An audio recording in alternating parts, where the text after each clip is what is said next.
Hoje nós vamos falar sobre as fases do processo de emagrecimento. É importante você entender essas fases porque isso vai aumentar a sua confiança durante essa caminhada. A primeira fase é a fase de perda de peso ativa e ela dura em média 4 a 6 meses. Essa fase é a fase em que a restrição calórica pela dieta e pelo exercício físico leva a uma perda de peso mais rápida e mais acentuada. Porém, toda essa perda de peso ela pode levar a uma redução da taxa de metabolismo.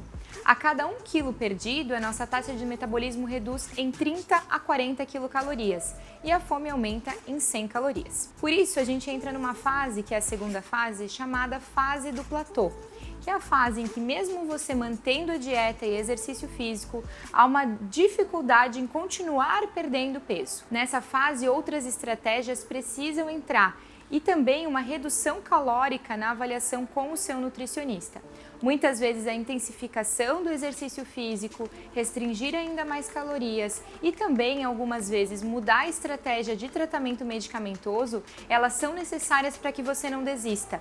Essa é uma fase bem complicada e muitas pessoas abandonam o tratamento da obesidade exatamente nessa fase. Depois da fase de platô, nós temos a fase de manutenção do peso perdido e que ela ocorre em média 1 ano após o início do seu processo de emagrecimento. Eu considero essa fase a fase mais importante no seu processo, porque é a fase que muitas pessoas abandonam os hábitos e aí reganham todo o peso que foi perdido durante aquelas 2 primeiras fases.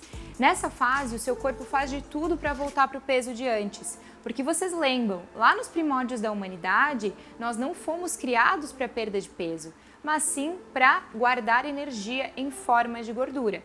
Então, todos os mecanismos fisiológicos de aumento da fome e redução ainda maior do metabolismo ocorrem na fase de manutenção. Quer dizer que você vai trabalhar mais e vai manter o seu peso e não vai mais perder ele.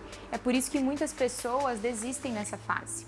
Essa fase é tão importante que você não pode abandonar suas consultas com o médico endocrinologista, o seu tratamento medicamentoso, caso ele tenha sido instituído, e também o exercício físico. O exercício físico, especialmente resistido, que é o exercício de musculação, ele faz toda a diferença para a manutenção do peso a longo prazo. Espero que você tenha gostado de entender um pouquinho mais sobre as suas fases.